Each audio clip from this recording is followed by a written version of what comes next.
श्री कृष्ण शरणम, श्री कृष्ण शरणम, श्री कृष्ण शरणम। तो भक्तों, प्रश्न यही है कि हम ईश्वर को क्यों माने।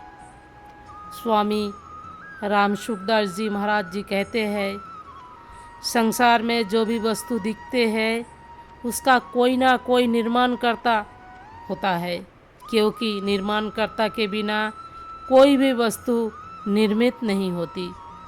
ऐसे ही समुद्र, पृथ्वी, चंद्र, सूर्य, वायु, तारे आदि हम दिखते हैं, तो इसका भी कोई रचयिता जरूर होना चाहिए। इनका रचयिता हम लोगों की तरह कोई सामान्य मनुष्य नहीं हो सकता जो इनको बना सके। इनका निर्माता, रचयिता, सर्वसमर्थ ईश्वर ही हो सकता है। दूसरी बात, समुद्र अपनी मर्यादा में रहता है। चंद्र, सूर्य नियमित समय पर उदित और अस्त होते हैं, आदि आदि। तो इनका नियम संचालन करने वाला कोई होना चाहिए। इनका नियामक सर्वसमर्थ ईश्वर ही हो सकता है। भक्त प्रश्न, समुद्र, पृथ्वी, चंद्र आदि की रचना और नियम को प्राकृतिक करती है। सब कुछ प्राकृतिक से ही होता है। अंत ईश्वर को ही रचयिता और नियामक क्यों माने। स्वामी राम सुखदास जी महाराज उत्तर देते हैं, हम आपसे पूछते हैं कि प्राकृतिक जड़ है या चेतन, अर्थात उसमें ज्ञान है या नहीं। अगर आप प्राकृतिक को ज्ञान वाली मानते हैं तो हम उसी को ईश्वर कहते हैं। हमारे शास्त्रों में ईश्वर रूप से शक्ति का भी वर्णन है। अतः आपकी और हमारी मान्यता में शब्द मात्रों का ही भेद हुआ, तत्व में कोई भेद नहीं हुआ। अगर आप मानते हैं कि प्राकृतिक जड़ है तो जड़ प्राकृतिक के द्वारा ज्ञानपूर्वक क्रिया नहीं हो सकती। प्राणियों की रचना करना, उनके शुभाशुभ कर्मों का फल देना आदि क्रियाएं जड़ प्राकृतिक के द्वारा नहीं हो सकती, क्योंकि ज्ञानपूर्वक क्रिया के बिना संसार के जीवों की व्यवस्था नहीं हो सकती। जड़ प्रकृति में परिवर्तन जरूर होता है, पर उसमें ज्ञानपूर्वक क्रिया करने की शक्ति नहीं है। इसीलिए ईश्वर है, ऐसा ही हमें मानना पड़ेगा।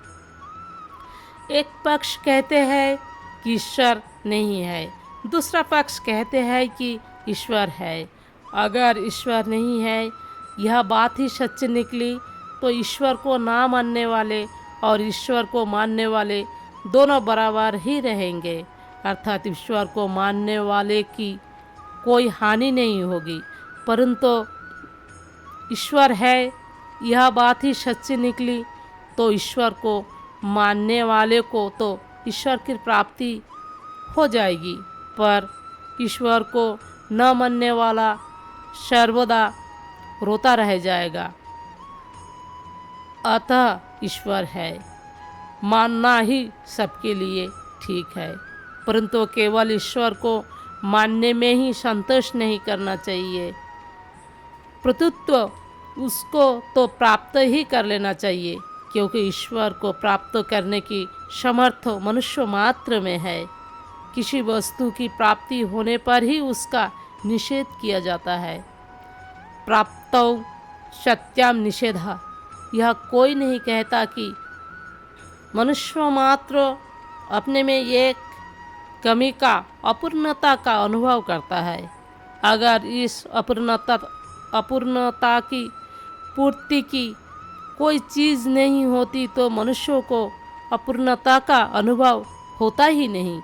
जैसे मनुष्यों को भूख लगती है तो सिद्ध होता है कि कोई खाद्य वस्तु है। अगर खाद्य वस्तु नहीं होती तो मनुष्यों को भूख लगती ही नहीं।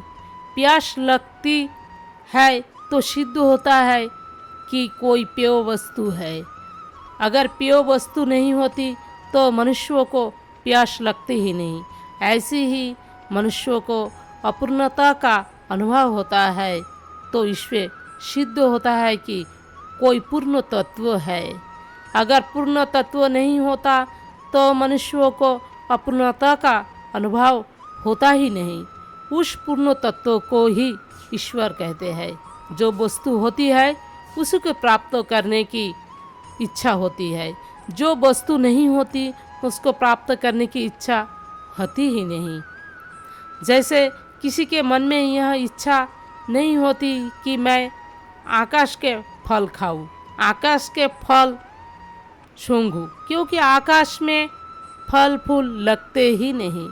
मनुष्य मात्र में यहाँ इच्छा है कि मैं सदा जीता रहूं, कभी मरूं नहीं, सब कुछ जान लूं, कभी अज्ञानी न रहूं और सदा सुखी रहूं, कभी दुखी न हो, मैं सदा जीता रहूं।